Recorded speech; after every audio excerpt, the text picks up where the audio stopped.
Welcome everyone to another week of Wednesday night shooting. I am Tonya Rodgers here with Cagesiders SmackDown Live reviewer Andrew M. Swift. Yay, Yay! yay. We're here again to talk everything about the wonderful week in WWE. Yes, and he's laughing. I'm already laughing. Oh no. Full disclosure, though, Yeah. I did not watch Raw live. Did you? I have not seen a single second of Raw. Well, I've seen some seconds. I went back and watched it just for this. Well, I watched the main event for my own pleasure, but Right, of course. just for this show, I went back and watched because everybody was talking about the whole "This Is Your Life" Bailey segment, and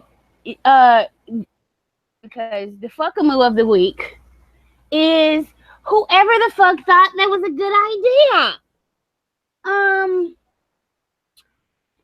This may not be a popular opinion, but the whole "This Is Your Life" for The Rock was boring as fuck. You know what I was watching when that was on? WCW. WCW. Yes, I was one of those people, one of the few wrestling fans that didn't watch that bullshit. It doesn't hold up. Please, if you have not, people are like, well, that was great because of the Rock. No, go back and watch that segment for real, for real. It sucked too. That's what I tweeted out when everybody was complaining about. I was like, don't worry, that This Is Your Life for The Rock sucked ass too. So don't feel bad for not liking this one. I'm gonna say Vince deserves this fuckamoo because he's the boss. He greenlit it. He thought sending somebody out there saying, Bailey, like, this is your product and you shitting on it. How are we supposed to feel when you send somebody out there to say, oh, she didn't want to go out. All she wanted to do was watch Raw and SmackDown. Which my retort is, what about the other 5 fucking days of the week? Right. Like, it was terrible. Alexa Bliss, she was not good. I don't care. She is a good talker. She was not good in this segment. I cannot give her that. And it's the script and blah blah. But no, it was a lot of pausing. She seemed like she didn't know what to do next, what to say next. She was out there without a net. She is not that. Obviously, she is not that skilled a talker for her to be carrying on with segments like this. This is the first time they've actually given her like a ridiculously long segment, and she has to carry that narrative by herself. She is not. Don't do that again. Please don't. Like, there's very few people who could have pulled that off. I think CM Punk, I miss him so much. That's what I be thinking some days. Like, some people miss Daniel Bryan, and good for you. But I miss CM Punk so much.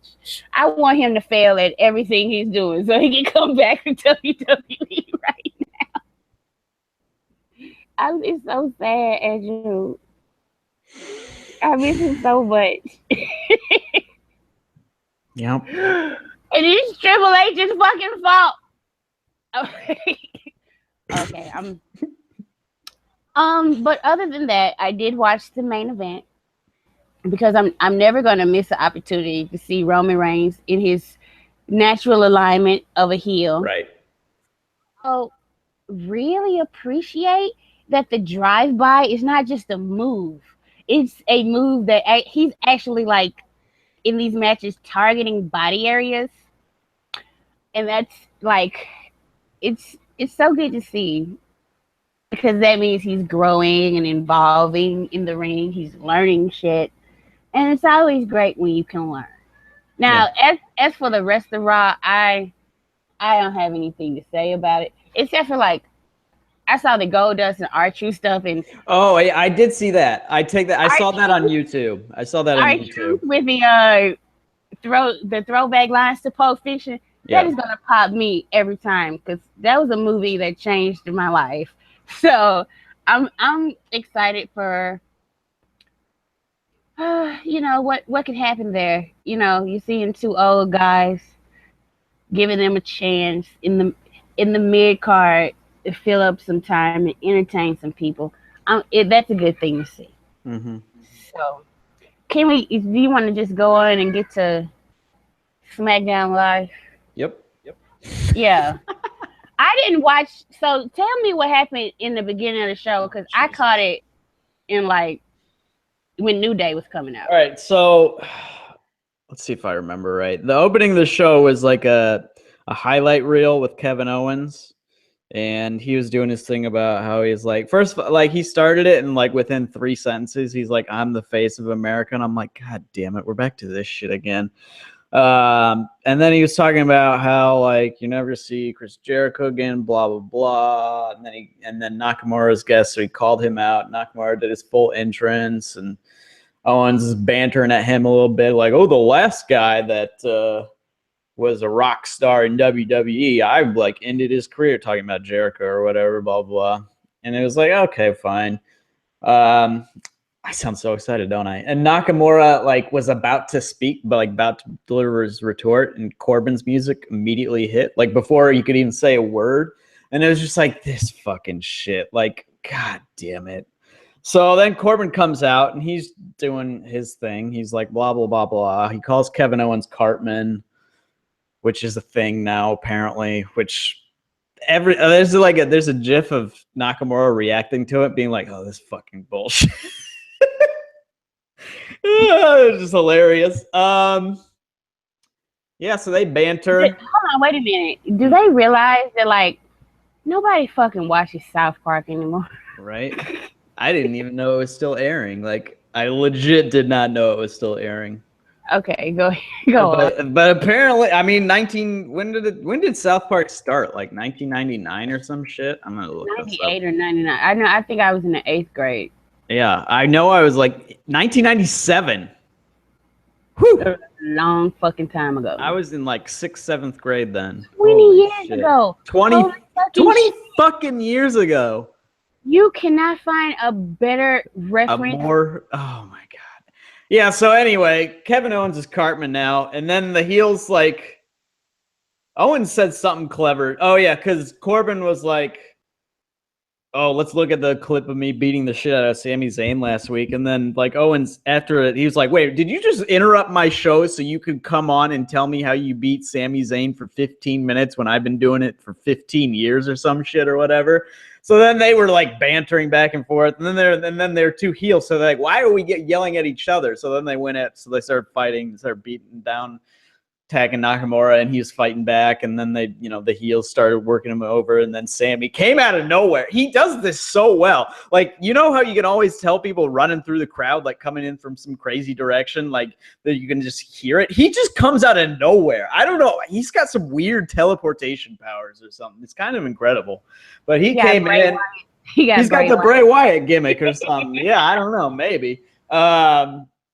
So he came in and like then they started fighting and he had Sammy had a couple of good lines where he's like, "Corbin, this fight between us is far from over, and Kevin, you and I both know that the fight between us is never over," or whatever. So he's like, "Fuck it, let's do a tag match." And it was like, all right, okay, cool. It was like the most obvious thing ever, and it was like so formulaic, you know. It was because everything is so by the book, mailed in right now. Like there's very little innovation or creativity or effort or investment being put into the product apparently from the company, or at least that's how it's appearing on screen at least. So it was your basic promo segment to set up a tag match immediately for 4 guys who are going to be in this multi-man match next month at the pay-per-view. It's basically just essentially what Raw has been doing in different slightly different formats for the last couple of weeks or whatever with the whole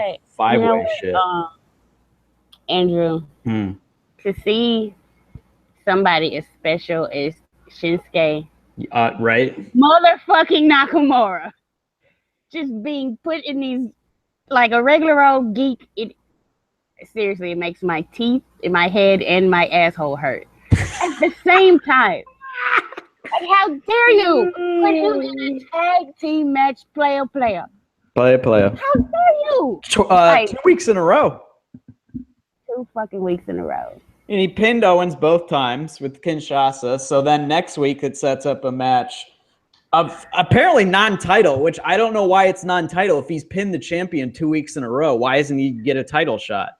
That seems to be like a thing that happens, kind of, right? I don't know. Who fucking knows? It's not explained why it's not a title shot, because why would you ever explain anything for more than 2 seconds? It's not like you have 2 or 3 hours of TV time to fill up to, make a whole story. So Nakamura is going to be wrestling 3 weeks in a row on TV. Just ruin everything that's special about the guy.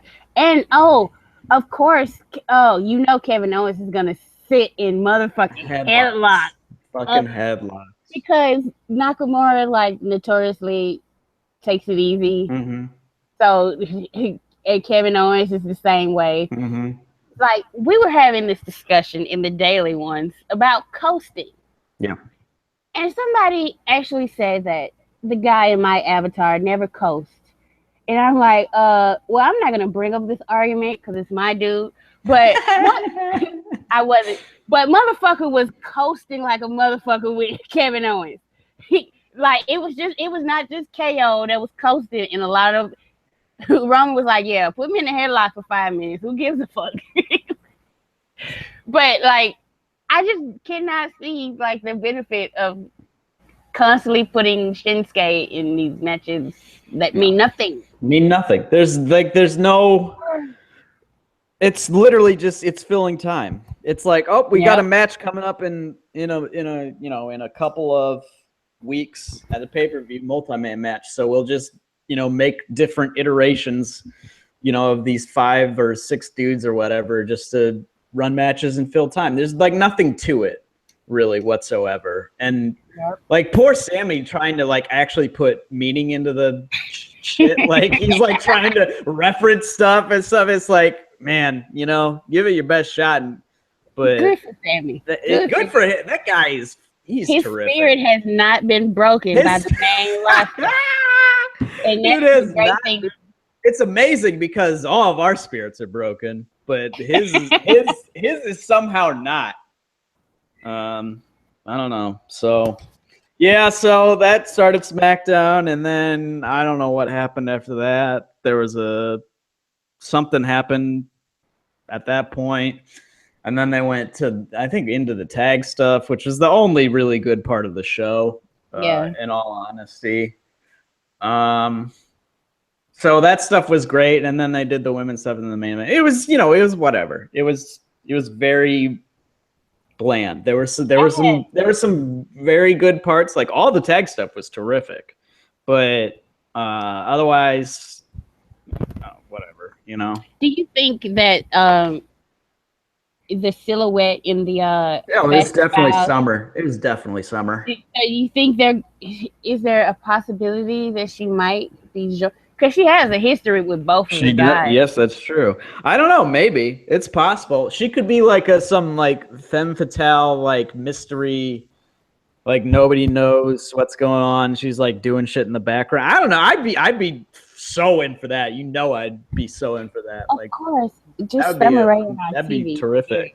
Yeah. But yeah, that was definitely her. It was definitely her silhouette. There's. And I would like people to realize that the New Day didn't just make a prison rape.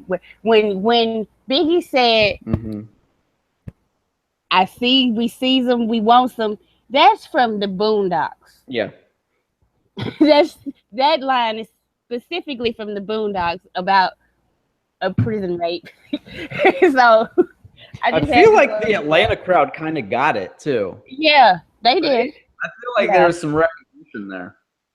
So it ought to be fun, but I don't like New Day just coming in and be like, "Oh, we asked for a title match. We got it." They didn't even ask on camera. At least Charlotte fucking asked on camera in a promo. Yeah.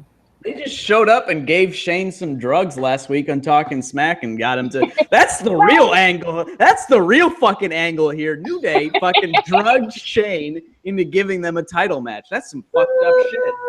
That's some fucked up shit right there. Woo. Yeah. Oh God. No, Yes. they just showed up and they're like, yeah, we got a title match. It was like, man, they're just handing out opportunities right now. Nobody's working for them. They're just giving them away. Yeah. We need Daniel Bryan back so people can earn He needs to come back. Seriously. Seriously. I miss him so badly. Let's talk about the first ever women's Money in the Bank match. Mm-hmm. Which apparently Lana wants a part of. No, fuck no. Like, what the fuck is she gonna do other than sleep during most of the match and then get her shit in and perhaps win the motherfucker? I swear to God. What is she gonna ask? Bitch, sit down. And I don't even like calling women bitches that much, but sit your ass down. Wait. What if she has done nothing? Oh, I hope she gets ignored, just like Rusev got ignored. She deserves to be ignored. Yeah. She straight up does deserve to be ignored. She's done nothing to deserve to be in that match. Absolutely dick. They're just going to fucking hockey games. They're not even showing up to work.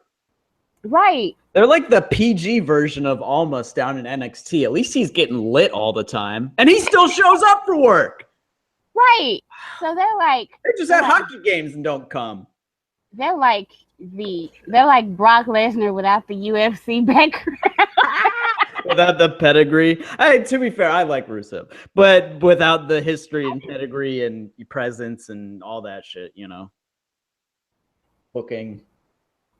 So that does bring the question that who would, like... We're assuming Naomi isn't going to have a match then, which is weird. Yeah, because like they don't have a lot of people to fill out that card, so you would think she would. People keep saying Asuka's gonna get called up, and I'm like, that's not that makes no sense. She's still the fucking champion, undefeated. Right. She's not getting called up. Sit your ass down, Marks. Please. Jesus. And she's not going to SmackDown Live either, because Charlotte's on that show. Yeah, right. Oh boy, yeah. I tell you what, it's funny you're in that brawl. The two big spots. Charlotte powerbombing Natty through the announce table, and Charlotte doing a moonsault onto a bunch. First of all, it's weird to do a moonsault during a brawl. That's strange. All right, like you're fighting. You're not gonna be like, all right, I'm gonna climb into the ring now and just fucking do this moon. No, just fucking punch people. Anyway, that was weird. And Shane fucking, I swear to God, when his music hit, you called it. You were telling me, you're like, this is about to happen. I was like, yep, it's definitely about to. And then his music hit, and I'm like, okay. And then he fucking does his dance and like high fives fans on the way to like walking to the ring. I'm like, what the fuck are you doing? I'm pretty certain they're still fighting at ringside, and they're just like tiring themselves out while he's like walking to the ring, and then they're all laying dead, and he's still doing his shit. And he's like, "What's up, Atlanta?" It's like, the fuck are you doing, man? Like, my favorite part of all of this is that they are trying to kill each other, and then on Talking Smack, they're all sitting down, calm and talking shit. Normal people, look, motherfucker put me through a table. They're going to have to be disappeared for a while. I cannot sit at the same table with them and discuss something an hour later. Are you kidding me? An hour fucking later. But it was kind of great how did you like they dragged Charlotte during that show pretty fucking bad. Yes. It seems like she said Wimmer. And all the heels were like, "Oh, Wimmer!" They all fucking mocked her. I was like, "This kind of feels a little shooty. Like, this kind of feels like there's some legit heat here. Like, fuck you, Charlotte, for coming over and like being the big star." Like, I was like, "This kind of feels like a shoot." So and Becky was just, Becky killed me in that segment. I was dead. She was popping me. She was just fucking making snarky remarks the whole time. It was a hoot, but it didn't make any sense how they were just like, all right, we'll just like casually, slightly embittered, discuss these matters with each other right on this talk show. There was no heat, no anger, Because to make history. Because the brawl happened because they hated each other, ostensibly hated each other so much that they couldn't even wait for a match to start. First of all, that anger was not like, I felt like the feud had ended, kind of. Like last week, Becky tapped, like the Walking Community won pay-per-view, and then Becky tapped Carmella or Natalia. I don't know. Who doesn't fucking matter? She tapped one of them. And it kind of seemed like, all right, we're gonna not necessarily, move on entirely from this, but it seemed like we're starting to go back towards the title, a little bit more in that conversation. And then all of a sudden it was just like everyone fucking hates each other, and I was just like, I thought they were like kind of got it out of their systems. Like that's how I interpreted it. I don't know, maybe I was the only one, but it was very, very strange. The whole segment was very odd, but everybody loved it because they gave the hashtag history making, historical announcement. So, so everyone's like pop for that. So whatever. Well, let's talk about another piece of history that happened last night. Shit. What happened last night? Sasha Banks. Oh, yeah, okay. 205 Live. And I know you were kind of dreading this happening. You were like, they're going to have her in fucking 205 Live. See, I thought they were going to do it as I thought they were going to do it as like a romance thing. When they made it clear that Sasha, they were just like buds, I was like, all right, this is okay, fine. Whatever. I'm cool with it. But I thought they were immediately going to do like Dar and Alicia together, so like, oh, Sasha needs a man now, and they're gonna like get together on camera. And I was just like, please don't fucking like that would have aggravated the shit out of me. But they were just like, you know what, I do have one question about this though. Was there any reason they like became buds, or was the match for Extreme Rules just announced and then they like started appearing together on camera? Because I'm not sure.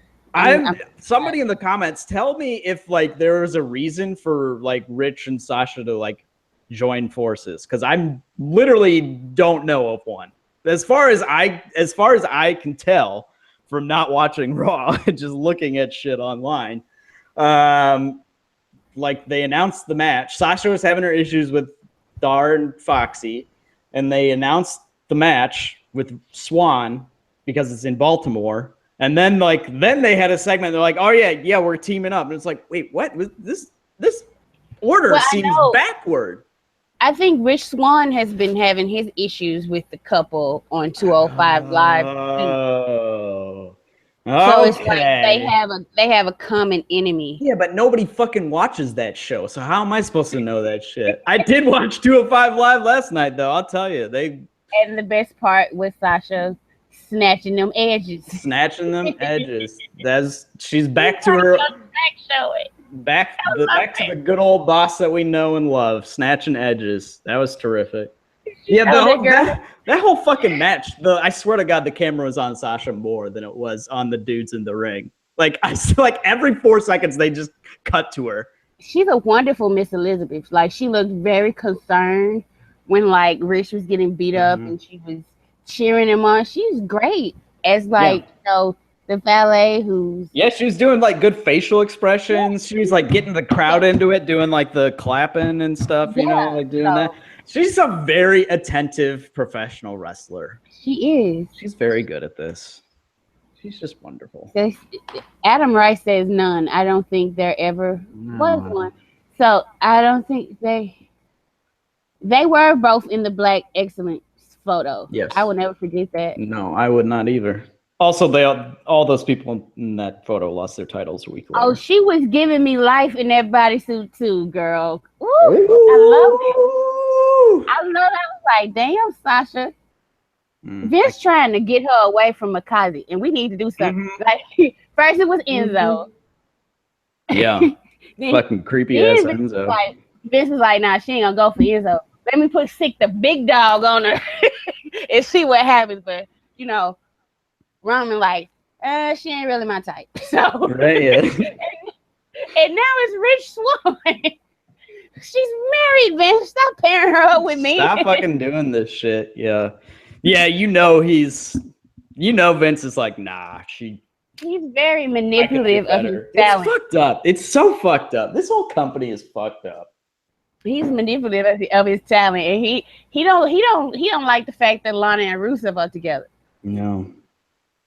And Rusev But fucking married down. So he did.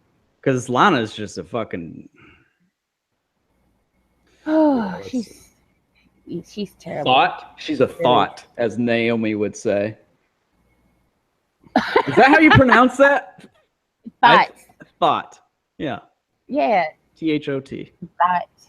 Well, you could reasonably say, it's suspicious that she hitched her wagon to Rusev after she came to the company.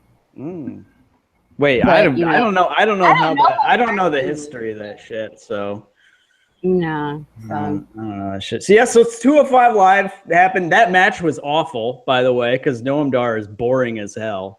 I watched the rest of the show. It was all right. I am digging the feud between Drew Gulak and Mustafa Ali. I'm digging it so much.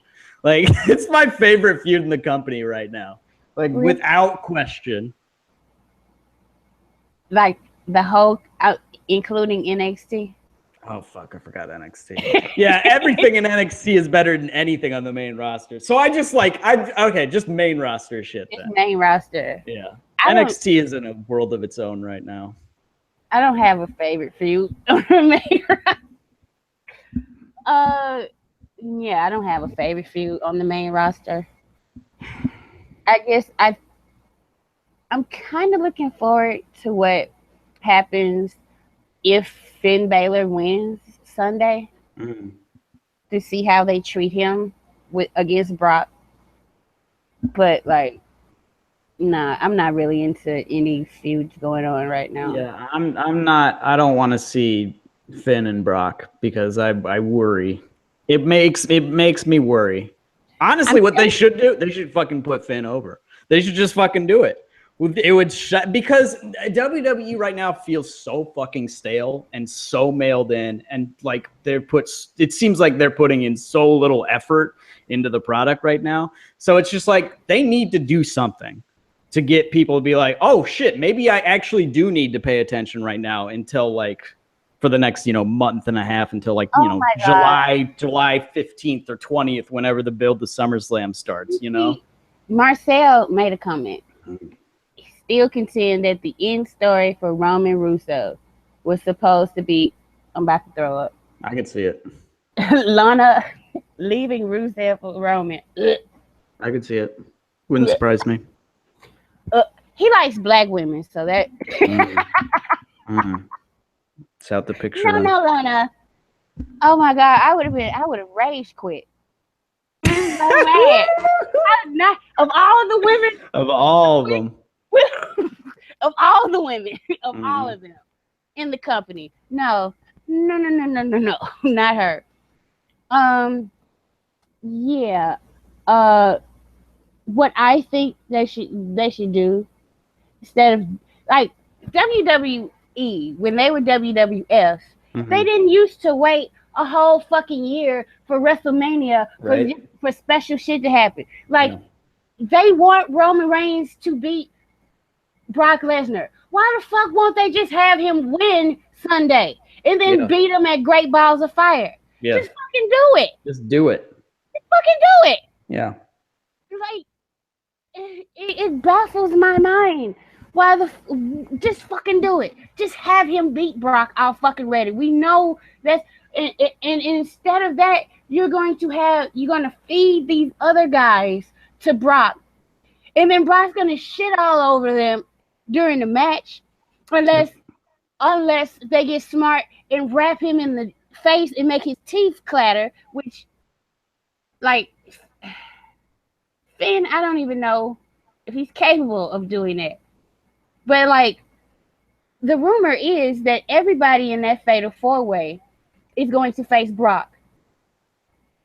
Leading up to WrestleMania 34 when Roman finally beats him. Yeah. So, these 4 guys, these are your only 4 main eventers other than Roman, and you're going to systematically feed all these guys to Brock and make them look lesser because they're gonna get their ass kicked. Not only are they gonna get their ass kicked the whole match, they're gonna fucking lose the match.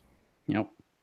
And you're wasting all this goddamn time when you could just put Roman in the fucking match, have Roman beat him, and then go back to the real fucking story, which is Roman versus Braun any goddamn way. Yep. But no, for some reason, somebody cares about Brock out there. Mm-hmm. I don't know. I'm not going to call you to the front of the class. I already called Vince and everybody who did that bullshit. Oh, I thought you were just going to call Vince to the front of the class again. I mean, he is the one who gave him, what, $6 million a year or some shit? Whatever I thought it was for 3. Like 10 dates. I don't know. It's way too much fucking money for showing up 5 times a year. And most of those times, he stands next to just Paul stands Heyman around and smiles and makes facial. He ain't that goddamn good at facial expressions. No. Okay, he's not. No. He doesn't do shit like there. Like if he was showing up on Raw and having a surprise match here and there, because he never, like, when was the last time this fuck ever wrestled on Raw? It had to be when he was like a full-time wrestler before he came back. I don't think they're getting their return on all the money they pumped into him. Nope. I don't think they are.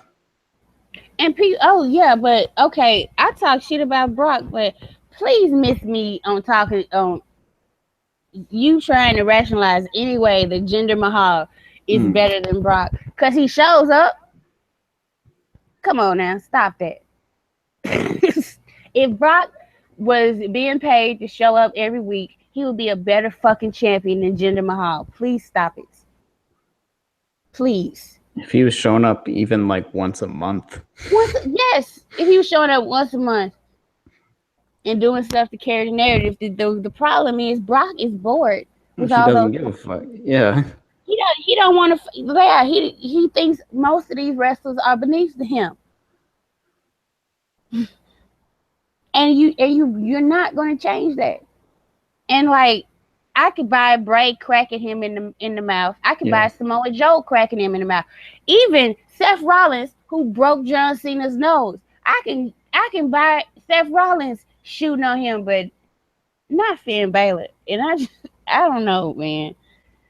And that's what it's going to take. Like, Vince cannot make Brock sell for somebody if Brock doesn't want to.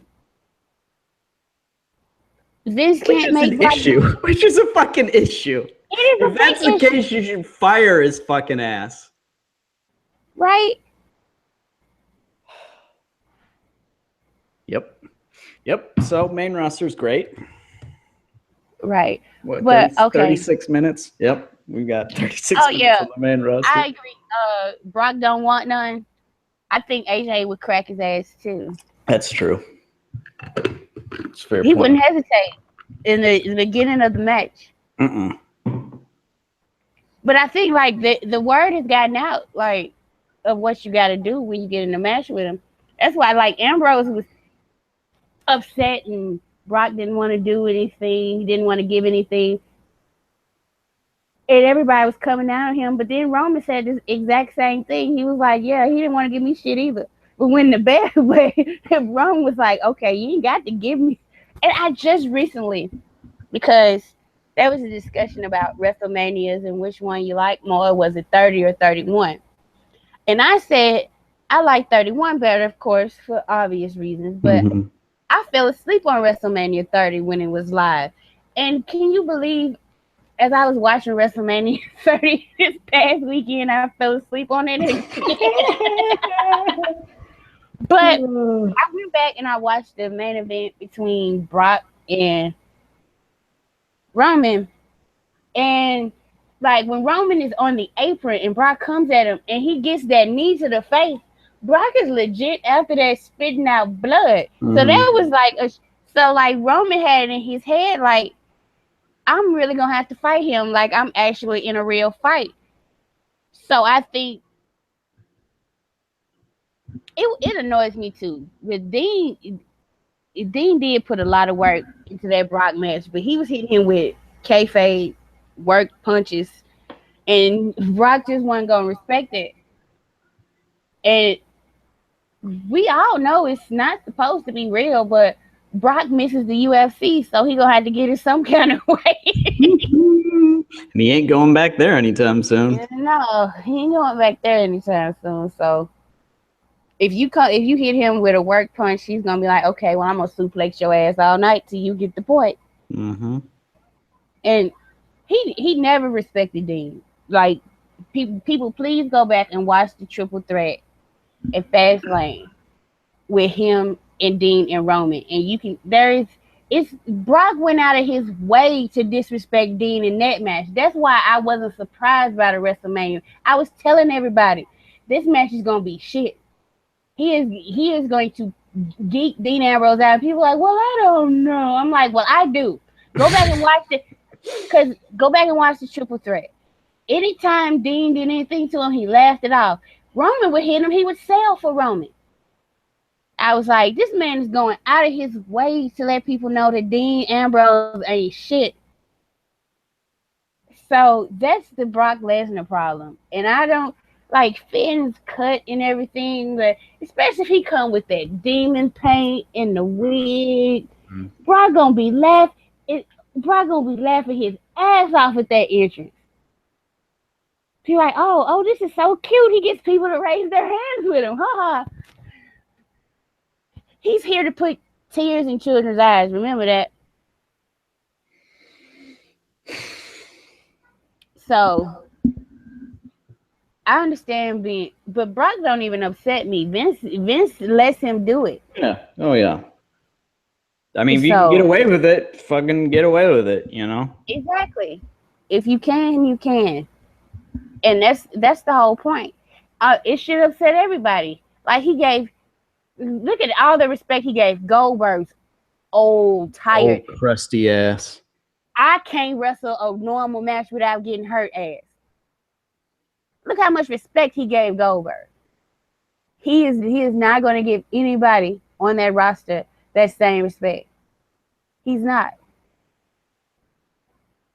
So I'm happy for Finn if this means somehow he gets more over because of it. Because after what happened to Randy, he got old. People were really behind him after Brock busted his ass open.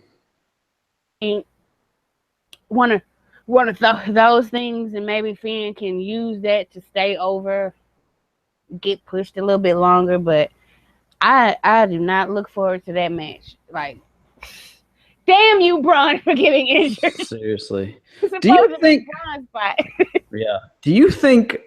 Switching gears here a minute. Do you think Orton's promo last night was headed towards an uncomfortable direction? Yes. Okay. I'm glad that I'm not I didn't include this in my review because people would have called me a snowflake and a social justice warrior, and I'm just fucking tired of that shit. So the way he said a champion him or something, and he stressed it, and it's just this is feeling uncomfortable, especially knowing his history, knowing who he is as a person. You know, it's not great, and it's contributing more and more to this just general malaise I have with WWE.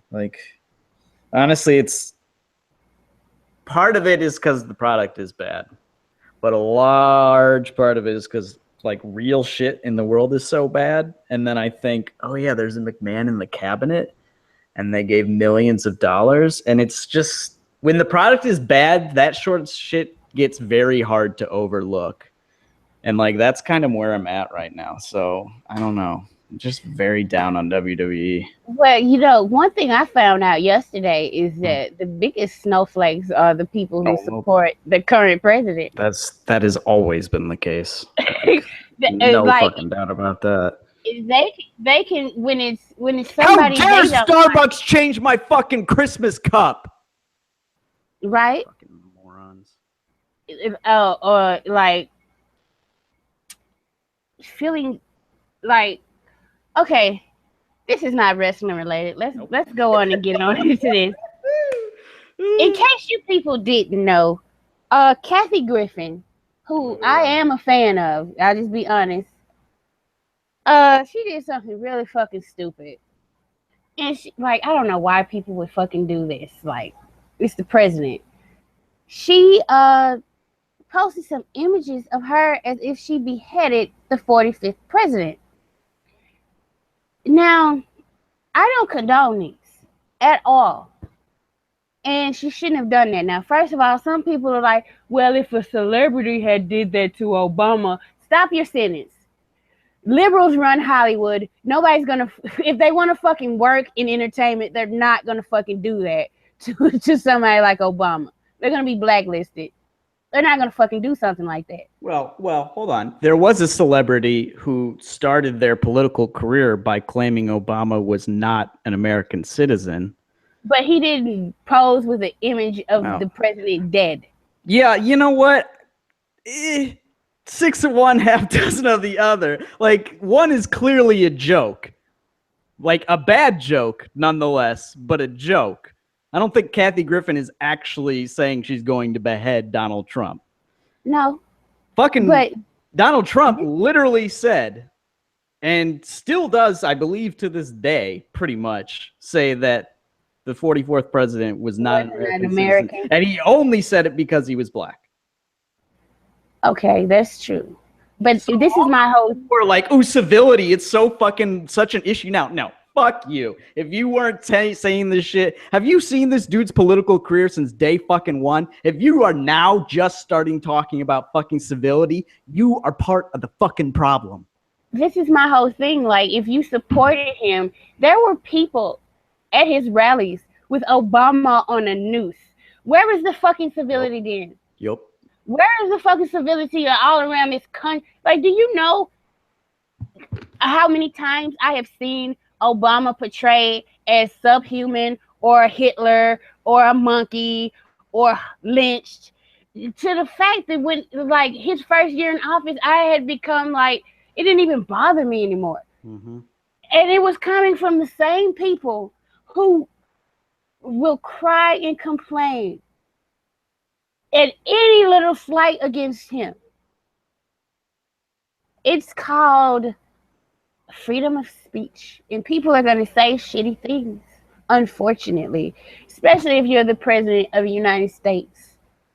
I don't even have a problem with you burning an image in effigy, because that's a form of protest. Mm-hmm. But to put a black man in a noose, that is a lynching, and that is racially motivated. And where the fuck were all these people when that was happening?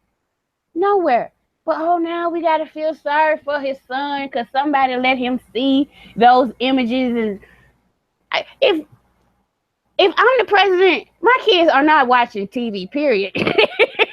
No media, no everything. They're going to be in a fucking bubble because I don't want any of that shit getting to my child.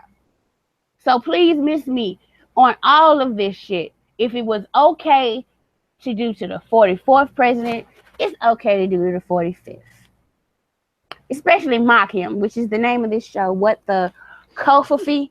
What the fuck was that? Covfefe? I don't even know how to pronounce it. Like, I want him to get finished with the rest of that tweet. Right? Where was he going?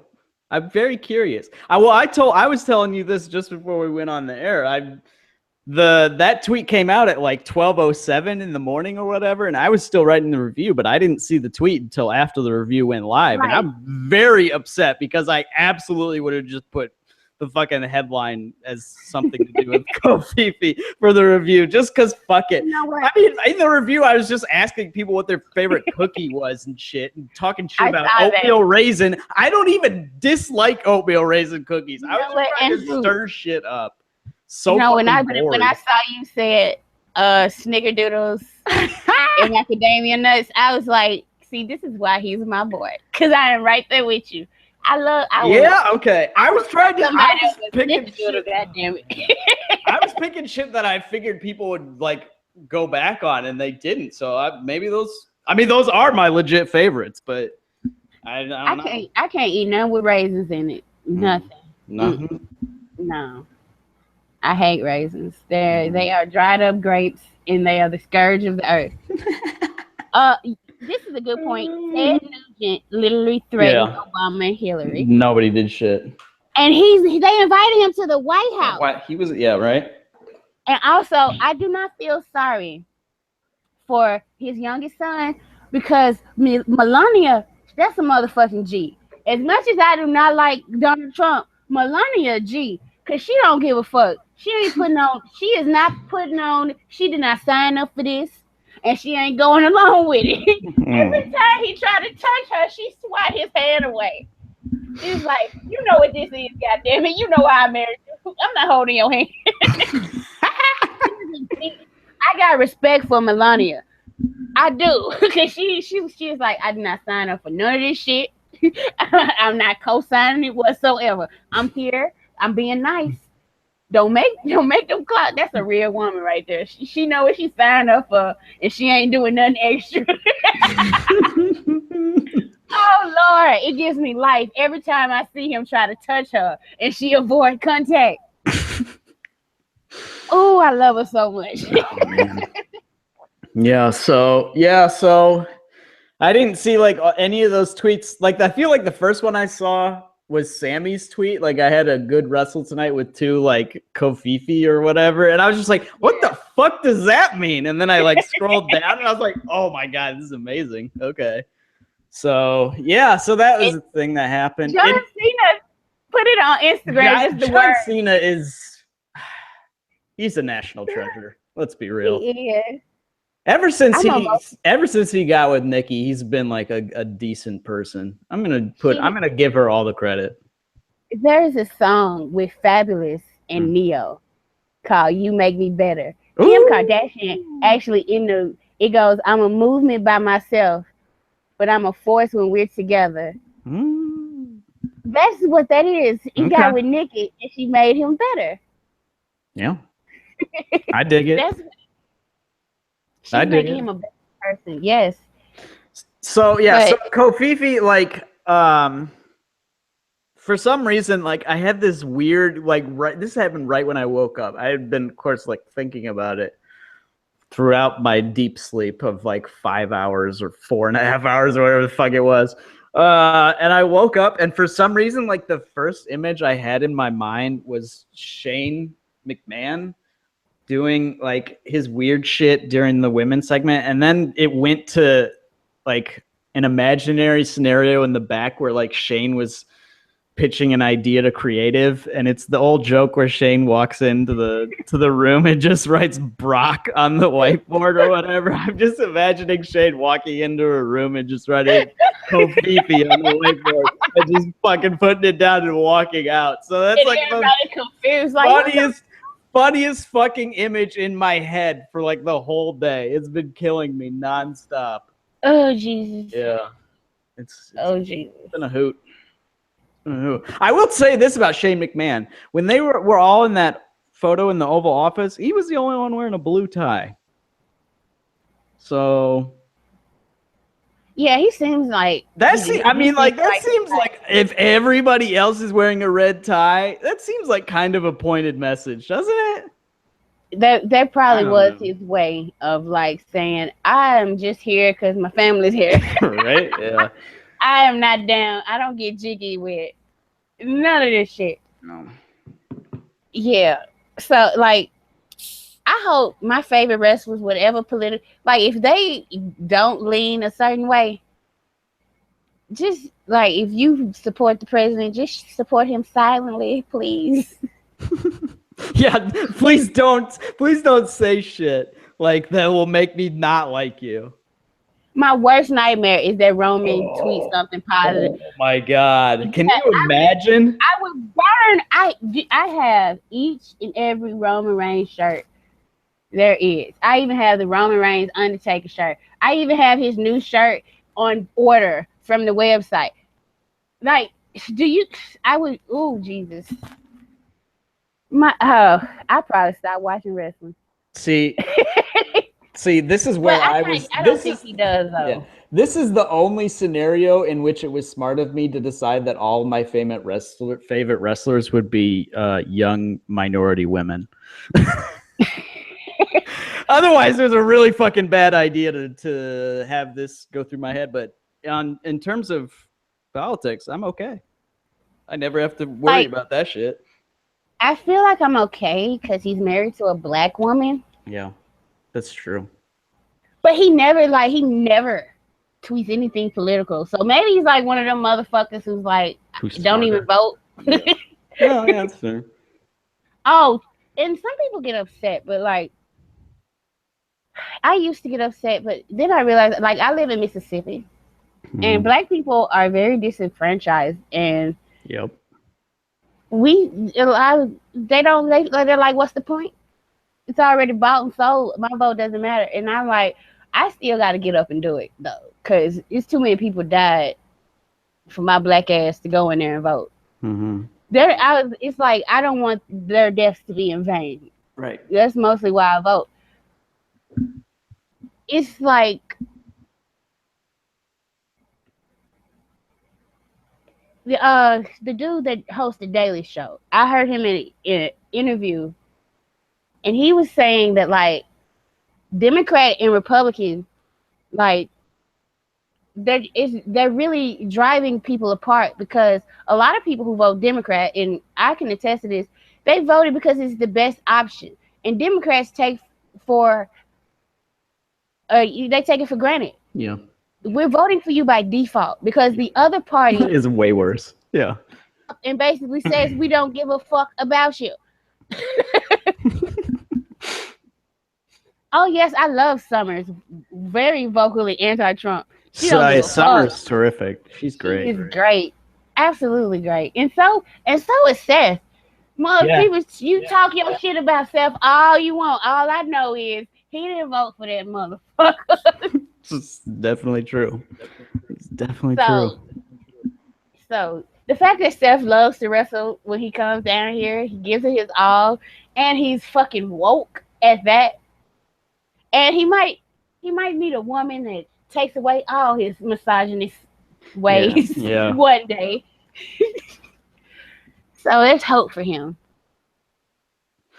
Speaking of bad tweets, did you see Nia Jax's tweet? Oh, Nia Jax. Yes, let's talk about Fetch. She tweeted right after the she didn't tweet any thanks or congratulations to the women. She tweeted some shade.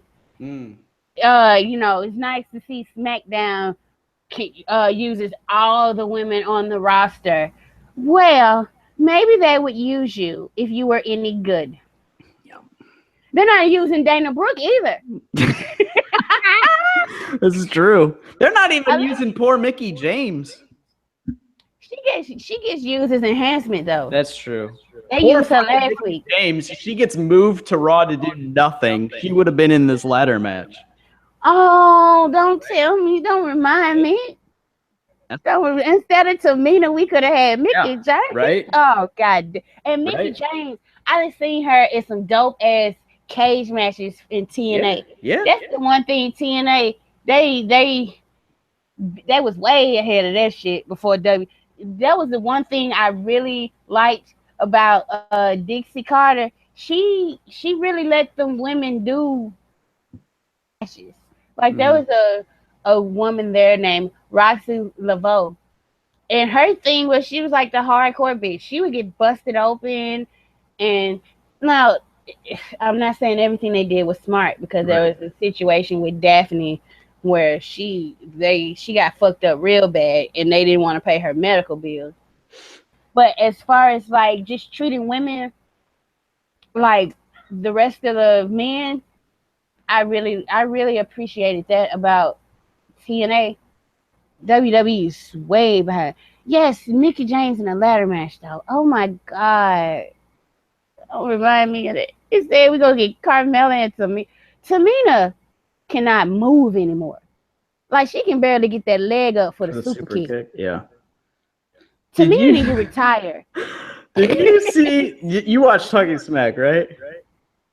Yeah. Okay, the segment with all the women. Oh yeah, we already talked about this. But Tamina was over in the corner, and if you looked at her, she just looked like she did not want to be there. She was just like, "This is fucking stupid." And then Shane at one point was like, "Tamina, what do you think?" She was like, "Oh fuck, I gotta talk. This is dumb." Like the look on her face is funny because Aaron Klein tweeted. She was like, "Tamina is over in the corner, and she could not give like any less of a fuck about this." And I like read that tweet and looked at my screen, and it was just like the camera was on her, not caring whatsoever, and I just fucking lost it.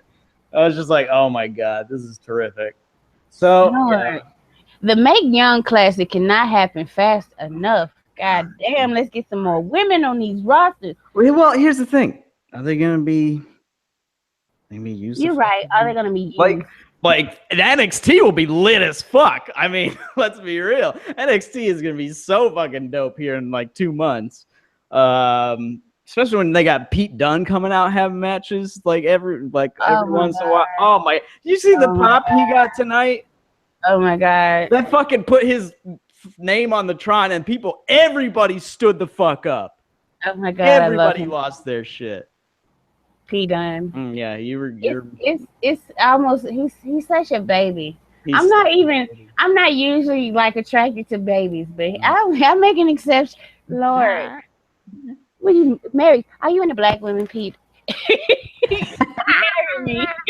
I swear to God, like, just good gracious, I love him so much. I don't want him to be ruined by this company. Right? No, don't call up Ruby and Nikki. They'll just get fucking ruined. I've got no hope for like the women on the main roster to be anything other than like a token gesture at this point. Yeah. Well, see, yeah. But like, okay, I think Charlotte is in a better position than she was in NXT. She is. I think Alexa Bliss is in a way better position. I'll give you those two. But like nobody else. Everybody else is in much worse positions. Just even Nia Jax is in a worse position. Yeah. I guess you could argue Becky. Maybe. I don't know. She's been booked pretty shittily. Yeah, because like Becky was just starting to gain momentum. She was just starting, and then they called her up. Yeah. So you really can't judge on Becky, but like, yeah, I don't know. Marcel does make a good point about how like it looked like they were adding Nia to the angle and then just dropped it immediately, which is true. It's very annoying how they just like do shit and then just drop it and then like never say a word. For months and months and months, Sasha was like interfering in like every one of Bayley's matches and like accompanying her to ringside and like being her buddy. And like, and then they were like, wait, hold on. We're not ready to tell the story yet. So they just dropped everything. And now like 2 months from now, they'll pick it back up again. But it's like, no, why can't you just fucking do small shit? Just because somebody is in a story with one certain person doesn't mean that's the only people they can interact with in the whole fucking show, which is so frustrating. That's why frustrating. We get excited when they give us stuff where like people are interacting. That's why like I don't mind Sasha mingling with the cruiserweights because nobody mingles.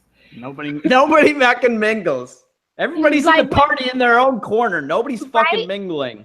Like when Roman and Sasha did that thing, it was nice because it was some mingling going on. But like everybody's got to stay in their own. Okay, you know what my favorite angle is, and I'm barely even watching Raw, but I'm gonna keep up with it.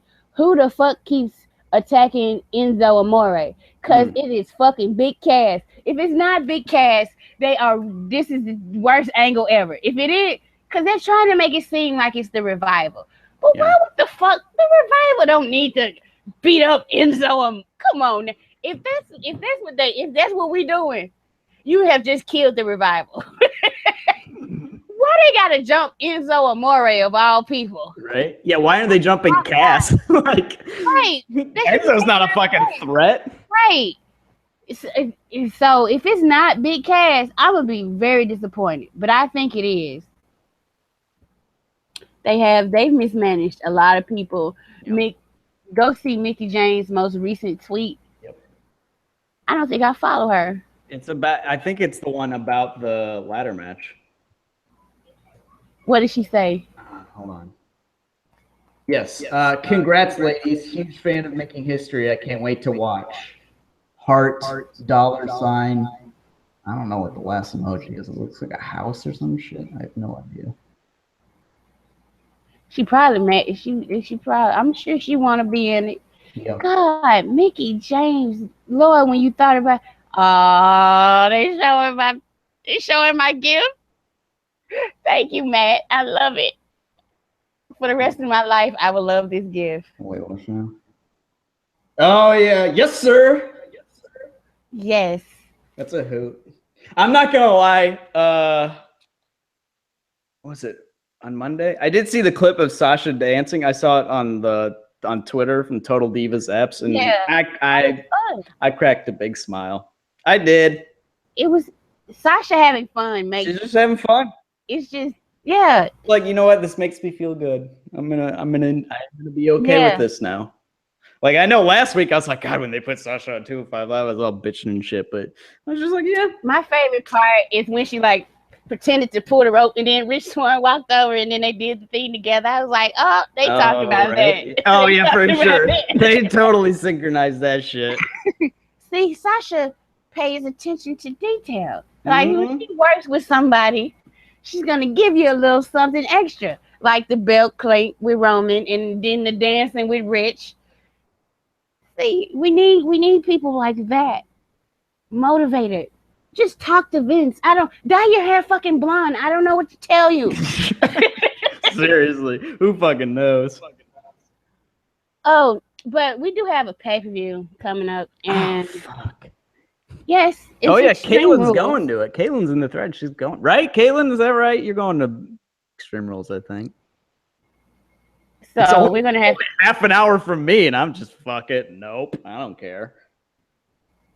I don't blame you. I wouldn't go to, I wouldn't, because of who my favorite wrestler is. I don't think I'm ever going to a pay-per-view.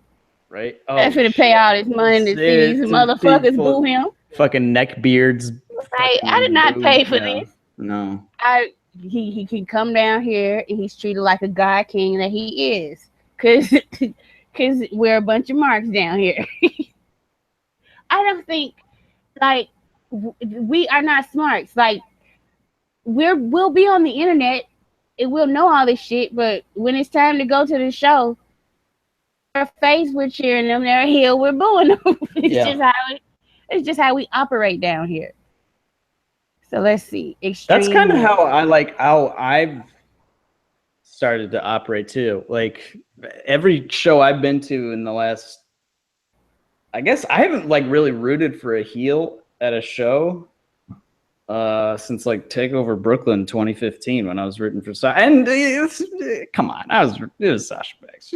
She was a heel, but how could you not? It's how could you not root for Pete Dunne at this point? You know, that's kind of where he is in my mindset. He's too fucking cool to boo. You know, I just can't do it. He's just wonderful. Everything about him is wonderful. Right? The way he talks, the way he walks, the way he wrestles. He's just everything. And he's so young. How can you? He's 23, 24. He's been doing it for a decade, though. Okay, let's get to these predictions. First, the Fatal 5-Way, which is an Extreme Rules match, but they don't have to call it that because it's a Fatal 5-Way. Between Roman Reigns, Seth Rollins, Samoa Joe, Bray Wyatt, and Finn Balor. Who do you predict? I think Finn's going to win. Yes. That's what everybody thinks. I don't maybe they'll change it up. I don't know. So, okay. If they were going to serve us a swerve, because Finn it's been made obvious the choice. Mm-hmm. Who would the swerve be? Well, now I don't know. Now you've put the idea in my head of just like have it be Roman and just have him win. So I want that to happen. Me too, but it's not gonna happen. It's not gonna happen. It's gonna be I don't fucking Bray probably or some. Bray is the second option. Well, you know what? Like, I know people are tired of his shtick, but this is one of the few matches that for Bray that I could look forward to because Brock likes Bray for some weird reaon. I don't know why, but he does. They both he played sports, I guess. I don't know. Maybe his father worked as an agent and Brock knows his father. Maybe. Some kind of tie that way, but yeah, so I agree with you. If it's not gonna be Finn, it's gonna be Bray. Also, because I think Bray was promised certain things on SmackDown that he didn't get, and so to make up to him, they might give it to him now. I don't know. Possible, yeah, possibly, but like if. No, I don't know. So Bayley versus the Raw's Women's Champion Alexa Bliss in the dumbest fucking match ever. A kendo stick on the pole match. Is it true that the stipulation in this match is that only the first person who grabs the kendo stick? What the fuck? Why? Why? I don't know. That seems like a very stupid, convoluted way to get to a disqualification finish. So you think Alexa's going to get it? Well, see, if I'm Alexa, and if Bayley gets the kendo stick, I'll just take it from her and wrap her ass. Yeah. Retain championship. So yeah, it's set up for some shenanigans. And I think that's another thing that Nia Jax might be upset about, because she was supposed to be the person to protect Alexa Bliss's championship with the promise of a future. But in this match, there really is no reason for her to protect it because of this stipulation. And she might be completely factored out of the story. So I understand her frustration. Mm-hmm. I do.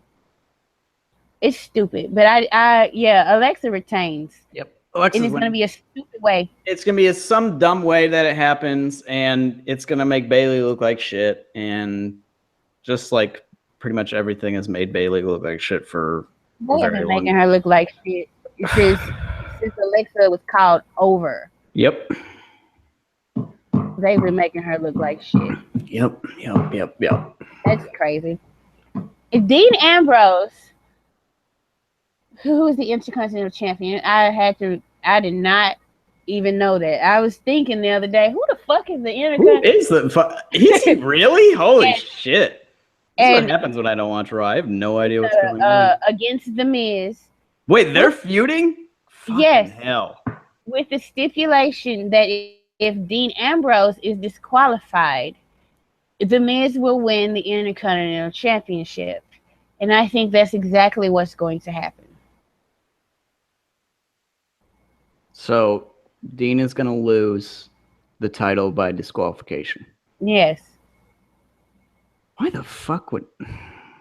See, I explained this to you before. There have been stipulations like this before. And it was a good character developing thing where Christian was a slimy asshole and Randy Orton was the hothead who can't fucking control himself, because people don't remember this, but in storyline he had doctors come out and say he has this condition where he cannot control his anger and he can't be held responsible for it. Like, that was a thing that happened. Like in kayfabe? Yeah. Holy shit. This is when he was feuding with Triple H and he DDT'd Stephanie and kissed her while she was unconscious and Triple H was handcuffed. I'm sorry. What? You don't know that this is a thing that happened? When was this? This was in 2009. I don't think I thought about professional wrestling once in the entire year of 2009. I So, was a part timer, but I watched during WrestleMania season. mm, So Randy Orton won the Royal Rumble, and either Triple H was the champion or he was soon to be champion. But they faced each other in a boring ass match at WrestleMania. But the build up to it was interesting because he punted Vince McMahon and got away with it because he had those doctors and lawyers say he had this condition where he couldn't control his anger. And yeah, Triple H, he did this. He handcuffed Triple H. This is when Legacy was a thing, and he had Cody Rhodes and Ted DiBiase Jr. with him. So he had Triple H handcuffed, and Triple H was conscious. He could see everything, but he couldn't do shit. He DDT'd Stephanie and kissed her right in front of Triple H. And then Triple H responded by taking a sledgehammer, going to his house, and beating the shit out of him and destroying his house.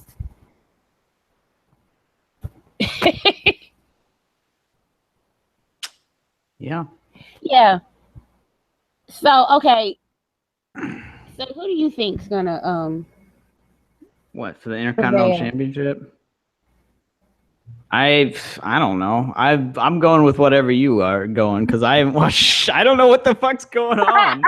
I have to fucking I have to preview a match, which I have watched. Gave you the cruiserweight match. I have literally watched none. I was just like, fucking hell. Cruiserweights. Oh, I haven't watched a second of this program. So. Okay. Whew. The Hardy. Well, then you're going for the Miz winning via. Yeah, sure. Why not? Some fuckery.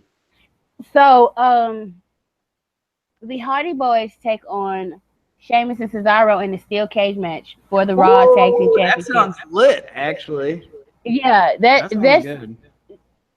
Either the Fatal 5-Way by sheer will of Roman and Finn, or this match will be the match of the night. Yeah. Either or. I think the Hardys will retain, but they keep teasing that Matt's going to take a big hit and become broken. But they can't really do it because they're in litigation. But I think they keep the championships. But who do they move on? I think like maybe they'll fuck around for another month because Dash, is it Dash? Yeah. Whichever one who has his mouth wide shut, like he's Dash. Back on TV. Yeah. And I follow both of them on Twitter, and he was like, he only has like a month left of like drinking liquids as his solids. So very soon they will be challenging the Hardys. Yeah. Very soon. That's the SummerSlam feud. Yeah. So I think the Hardys will retain and move on to the top guys. Yeah, so that makes sense. I hope Sheamus and Cesaro keep getting. I mean, I don't know why I'm hoping because it's not like I watched the show, but from what I can tell, they've been putting in good work, so they should hopefully keep them relevant, like apparently SmackDown has done with Breezango. Yeah, me too. The cruiserweight title is a submission match. Oh yeah, that's right. I don't even know the stipulation. You didn't know the submission? Fucking hell. Oh. Between Austin Aries and Neville. And I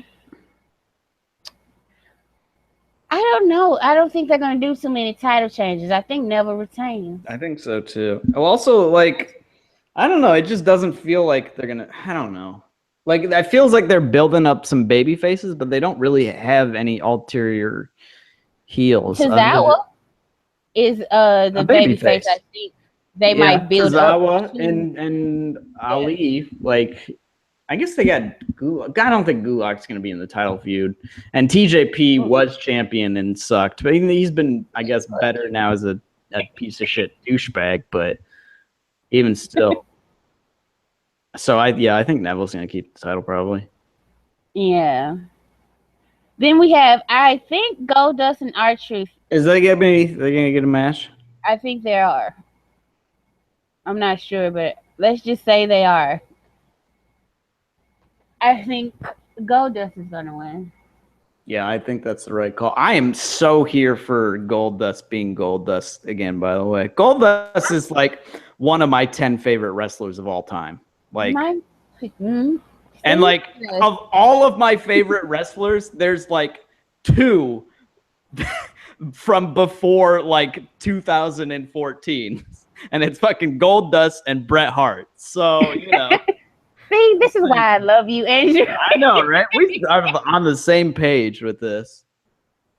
Yeah, so I'm just waiting for Goldust versus Roman Reigns. It's all on some random Raw. That's what I'm waiting on. Oh, that'd be lit. Oh, yeah. Roman's going to have to play a face, though. That's the only non-lit part of that. I like when he faces so he can be the heel. Work heel, yeah. Yeah. But it's still gonna be a good match. And Sasha and Rich versus Team Hot Mess, as Sasha called them. God, this match means nothing. So of course Sasha's gonna win it. You think so? Well, okay. I mean, sure, that would make sense. However, the pay-per-view is in Baltimore, Maryland. And Rich Swann is from Baltimore. Rich Swann is from Baltimore, Maryland. Oh, fuck. Why? Why? As long as he takes the loss, I don't care. But it's stupid because I fucking hate this hometown. Maybe they'll get around it in the tag match. Like, well, he doesn't have to be involved in the decision, so they don't have to do the hometown. Fuck. Shit. Just act like it's Naomi. God damn it. Let him win. Shit. Oh, that is so tiresome. It's so annoying. Oh God. I don't even care about Styles. Like, people are like, oh God, people are bitching Styles lost to Ziggler. It's like, I literally didn't say anything about it, about Styles losing to Ziggler. I just said it's dumb to have fucking faces losing or just hometown wrestlers, period. But especially faces losing in their hometown. It's so fucking especially clean, because that's not clean, right? If you have the heel cheat like a sumbitch and win, right? Okay. Like, oh, they fucking did some awful shit to deprive us of what we want to see. No, they just win clean. It's like, oh, our guy isn't good. That's literally what you're telling the crowd when you have the hometown wrestler lose in their hometown all the time. It's so fucking stupid. And what did I say? I was like, glad they don't go to Pensacola. Right, exactly. Absolutely fucking never. Not a fucking chance. Lord have mercy. Okay. And I think am I missing? I don't know. I have no idea what's on the card. Of course you don't know. I'm watching. I won't watch the pay-per-view, so. I'm not going to have the network. Ooh! Because, yeah, I'm going to have to budget my money a little differently. And on the 2nd is when it ends, and there's the 4th. So, I mean, when I get the network back, I can just go back and watch Roman's match, which is what That's true. Yep. That's true. So. Yeah.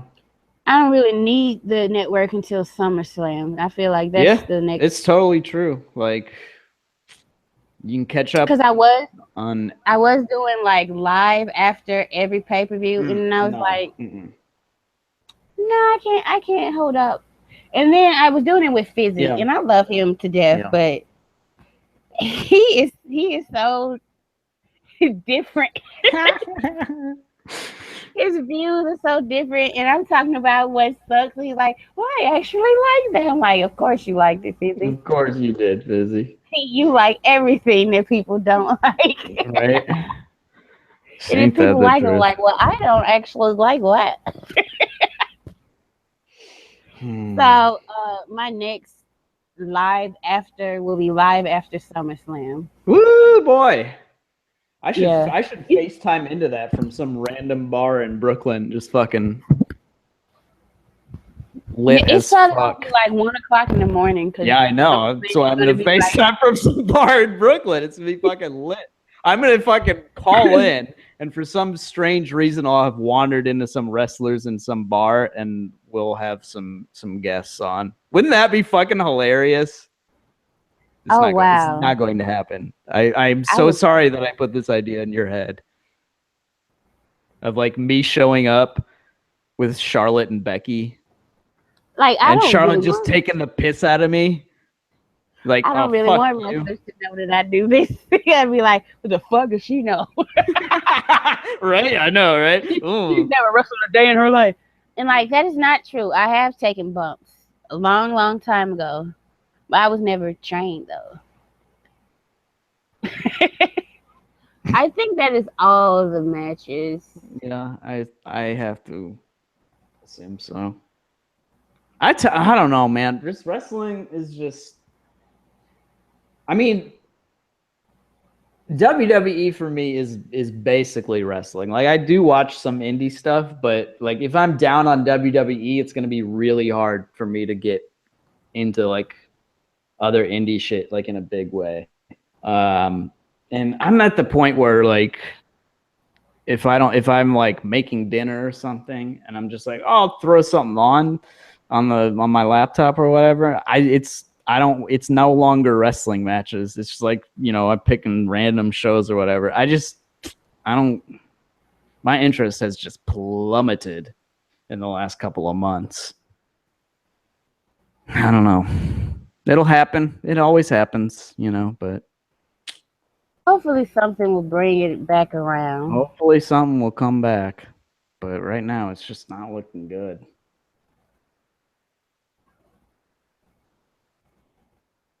Yeah, yeah. It's bad when like I don't really care Right? at all about anything. I'm like, yeah, no, I'm not gonna renew the network. It's only $10, but I'm like, yeah, I could buy something else with those $10. Right? Seriously. So I'm not gonna be able to see uh Money in the Bank either. Okay. But I'll just go back and watch it. Yeah. I'm basically waiting for us. And then oh my god, SummerSlam's in August. Isn't that a whole nother month? Oh. That's gonna be forever. Yeah. SummerSlam Takeover is gonna be lit as fuck. I'm hyped. I am hyped for the house show that I'm going to on June the 9th. And trust me, the next Wednesday is probably all I'm gonna want to talk about. I'm totally cool with that. I'm gonna see so many wrestlers. Or hopefully I will. Cause like I just hope that Bailey and Sasha are both on the card. In a tag match. They have a Don't tag they match. usually do that? Yeah. Yeah. Yeah, they usually do, but like I don't know, they might want to be stupid and just have Bailey versus Alexa Bliss, which is like I've never seen either one of them, but I really want to see Sasha. Yeah. In person, like I do, and I'm gonna be right by the. Wait, have you never seen her in person? No. Oh. She wasn't on the house show. It was Charlotte versus Natalia. Oh. Right? Oh. What a disappointment that is. Holy shit. The crowd, that was the quietest. You could hear people like cheering all during the match, like individual people. It was quiet. Natalia got basically she got a pity clap at the end after she lost. Mm-hmm. And Charlotte got woos because this is the South. This is Ric Flair country. So. I mean, everybody woos everywhere. It's like a thing. Right. But nobody gave 2 fucks. But no. And people were like excited to see like Jack Swagger and Dolph Ziggler. But those 2 ladies came out and people were like, oh, where are the Bellas? the year before when the Bellas came out, they got like the third. It was like John Cena, Randy Orton, and then the Bellas with the cheers. I still in my lifetime have not seen a reaction the way John Cena's was. It was like the building was literally shaking. Shaking. Yeah, you said this. Yeah. I cannot get over it. I was like, I see exactly why this company has been on his back for For the 10 last. years. Yeah, Yeah. seriously. Yeah, no shit. And Yeah. yeah, so Well, that's exciting that you hopefully get to see Sasha. She is a treat in person. She is an absolute treat. I know that's why I'm like I've heard so many good things, and I keep seeing like on her Twitter she'll retweet when people have taken selfies with her ringside, and I'm like, oh my shit! You telling me I can get a selfie from like my favorite male and female wrestler I in the same swear show? to God, if you fucking post this, if you post that selfie, I'm gonna be like, Oh my I'm gonna have no response. And be like, I don't know what to say. I'm just not going to respond. I'm so excited. Like, I got to get a sign. I got to make a sign or something because we're going to be right on the barricade. And Uh-oh. I don't know what sign to make though. Oh my God. One of your kids is gonna get the glasses. Wouldn't that be wild? Oh God, my daughter Mm. love like she used to love AJ Lee, and now Sasha's taking that place as the little tiny female wrestler that she loves. Yep. So yeah, it's a shame. I don't care about any WWE TV. I'm not watching it, but I am so excited to go to their house show. Yeah, I'm still considering going to this NXT house show in a couple of weeks up, and it's the problem is it's on a Friday at 7:30, and it's in Bel Air, which is like an hour north of Baltimore. So I don't know if I can make it up there. But NXT's roster is so fucking hot right now. I feel like it might be You worth would have trying so much fun. we're trying. There's like a whole crew going. Like I think Eddie's going, Caitlin's going, and then I think Chris Dawson Bacon Strips is going. So. Yeah, you'll be in good company, I man. think Master Geek is going too. So yeah, so I don't know. I'm thinking about doing that because NXT, man, that sounds like a lot of fun. I wish NXT would dare come down here. Right? Yeah. I would be there so fast. Yeah, just to have the chance to see Pete Dunne in person. Oh my god! Oh my god! Oh my goodness! Yes, my bucket list is filled with like, I want to meet these wrestlers and just get to look at them. I don't even need to talk to them. Just look at them. Oh boy. Just look at them in person. We were in the same room once. But yeah, I fully admit to being a mark. Before we go, I did want to talk about I saw Reby Hardy and Veda. Is that how you pronounce her first name? Veda Scott, yeah. Yeah, they were having a discussion on Twitter, Mm. and Reby was like, well, no, Veda said first that it's like a divide between the people in wrestling who still want to trick fans and Oh those yeah, who I don't. like that tweet. But then Reby Hardy said, no, some people don't want to be tricked or do want to be tricked. And it's like they have certain weird like rules where they want to know everything, but they still want you to keep kayfabe. And so I just thought that was an interesting discussion because I just see it's how you trick me. Like, I think everybody wants to be worked, but they don't want their intelligence insulted. Right.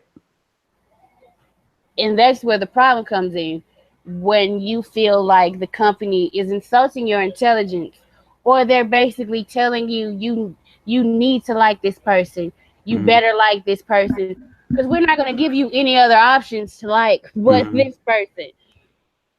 So I think that's where the problem comes in. Yeah, I mean the whole thing of being a mark is like we want to get lost in it, and you do that by like presenting good stories and good characters, and you put them together, and and you give us a positive association with the product, and it's very easy to get lost in what's happening in front of you, but if you're not enjoying the product, then all those other questions come to the forefront real fast, and it gets really tiresome, Yes. And if you have just an overwhelmingly negative reputation like the main roster does, then I don't know. It's a fact of life. Yeah. Another thing, I don't think it was this past weekend. So my son was kind of getting smart to wrestling. So I just went on and ripped the Band-Aid off and told him like everything, and like it's predetermined and certain things hurt and certain things don't. But I basically told him like it's a work and everything. So yeah. Boy. Yeah. That's a big moment. Yeah. He was looking at me like, what? I was like, yes. You can I was like, if you pay attention, you could tell, like, certain times, like most of the times when they fall, they always fall on their back, or if they fall, they always roll to their back. And so, yeah, so he's officially smart to the business. Oh. Yeah. It had to happen. I couldn't have him like being double digits. Yeah, and still thinking this shit is real. Yeah, right. It's still real to him. All right, I guess unless you have anything else to talk about, it's time to get the fuck out of here. So Extreme Rules is this Sunday. It's on the WWE Network. You can watch it if you want to. I will not be. But if the pay-per-view gets you down for whatever reason, and it almost certainly will, then the remedy always to remember is that you can always just go hug yourself. Bye-bye.